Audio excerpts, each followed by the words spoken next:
ঢাকার হৃদয়ে দাঁড়িয়ে আছে ইতিহাসের এক অমূল্য সম্পদ, লালবাগ কেল্লা। মুঘল স্থাপত্যের এই অনন্য নিদর্শন শুধু ইট আর পাথরের গল্প নয়, এর প্রতিটি দেওয়াল লুকিয়ে রেখেছে কয়েক শত বছরের ইতিহাস।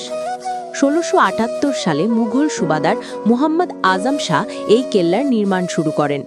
তবে পুরো কাজ শেষ হওয়ার আগেই তিনি দিল্লি ফিরে যান। পরে শায়েস্তা খান দায়িত্ব নেন, কিন্তু মেয়ের মৃত্যুর কারণে কাজ অসম্পূর্ণ থেকে যায়। লালবাগ কেল্লা একসময় ছিল মুঘলদের প্রশাসনিক ও আবাসিক কেন্দ্র।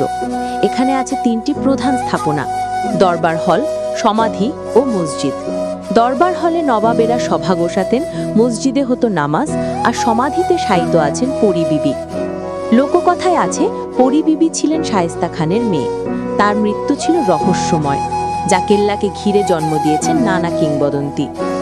আজও লালবাগ কেল্লা ঢাকার অন্যতম জনপ্রিয় দর্শনীয় স্থান।